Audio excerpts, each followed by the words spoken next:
Hi Apple lovers and welcome to another episode of iWeekly. Join me every week as I dive into the latest Apple news, exciting rumours and in-depth insights straight from Cupertino. Whether you're a tech enthusiast, a loyal Apple fan or just curious about the future of technology, this series has you covered. This episode looks at the news from my trusted sources for the week commencing the 3rd of November.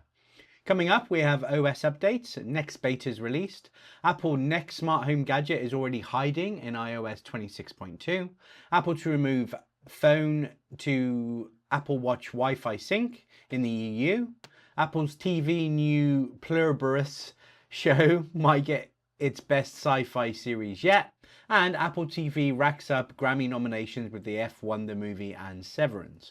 Don't forget to like, comment and subscribe to stay ahead of the curve and never miss an episode. New episodes every weekend, and turn on notifications for instant updates. My three trusted sources are 9to5mac.com, macrumours.com and appleinsider.com. Now let's get into the news.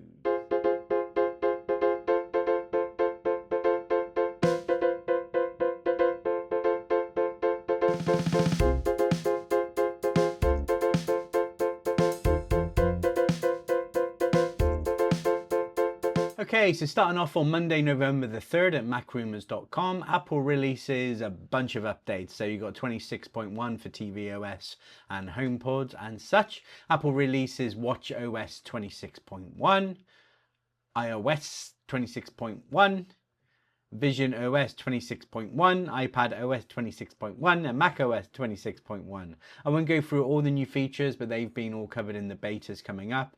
The main thing is that you can choose to have liquid glass or not. So you can turn that off now. It still appears in some stuff, even if you do trigger it, but it's designed to help people who were having trouble reading stuff for the contrast to be better. Now, I love it. I'm not going to turn it off, but I can understand why some people might want to.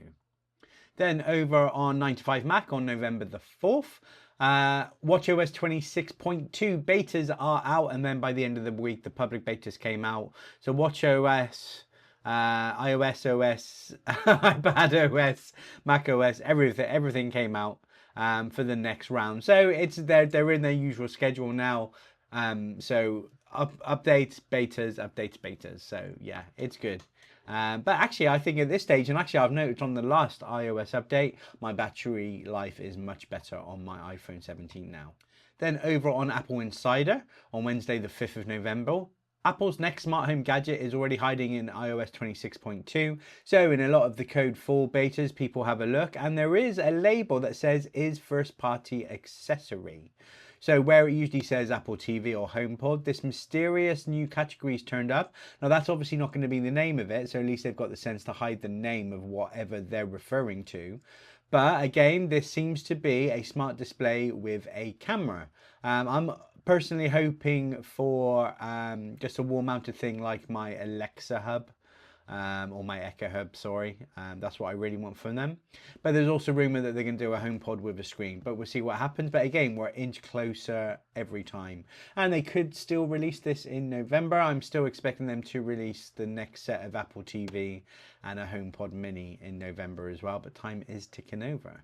Then back over on macrumours.com on Thursday the 6th of November, Apple to remove iPhone to Apple Watch Wi-Fi sync. I messed that up at the intro, I apologise.